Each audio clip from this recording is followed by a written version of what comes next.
Subscribe कीजिए कमर Jafri motivational speaker को। 10,000 कसरत के साथ इस्तिग़फ़ार करे और मोहम्मद आल मोहम्मद पर दरूद भेजे। जी कहते हैं कि एक बार अगर बंदा सलवात की कितनी फजीलत है, अगर आप एक बार सलवात पढ़ेंगे और 40,000 साल तक आप चुप रहेंगे, आप कुछ नहीं बोलेंगे जी, और उसके बाद फिर से सलवात पढ़ेंगे तो फरिश्ते कहेंगे कि अभी तो पहली सलवात पे हमने सवाल नहीं किया। अच्छा, सलवात का एक और वाक़ा मुझे याद आ गया कि मतलब दरूद पाक ये जो हम सलवात पढ़ते हैं इसका बहुत बड़ा मुकाम है।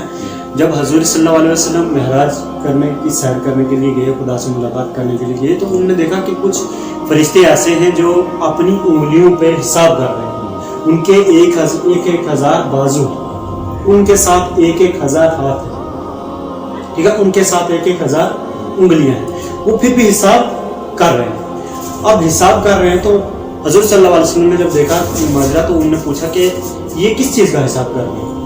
तो उन मलाइका ने बोला, उन मलाइका ने कहा कि हम बारिश के जो कतरे ज़मीन पर जाते हैं उनका भी हिसाब रखते हैं, और जो क़यामत तक जाएंगे उनका भी हिसाब है, जो आज तक जा चुके हैं उनका भी हमारे पास हिसाब है। तो हज़रत सल्लल्लाहु अलैहि वसल्लम ने इरशाद फरमाया कि क्या कोई ऐसी भी चीज़ है जिसका आप हिसाब नहीं कर सकते।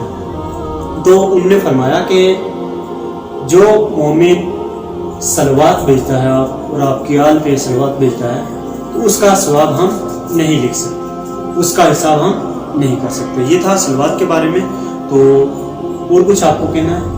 और एक बात यह है नौजवानों के लिए खासकर, अगर नौजवान इस वजह से गुमराह हो रहे हैं क्योंकि उनको गाइडलाइन देने वाला कोई नहीं है जी, तो जवानों से मेरी ये गुजारिश है कि वो उलमा के साथ राब्ते में रहें जी, और उलमा के साथ उठना बैठना उनका रहेगा तो उनका रहेगा सही, क्योंकि मसला ये है कि आलिम के बगैर आप कुछ नहीं है। आजकल मैंने देखा मैक्सिमम लोग जो हैं वो उलमा की तौहीन करते हैं, वो ऐसा नहीं करना चाहिए। जी।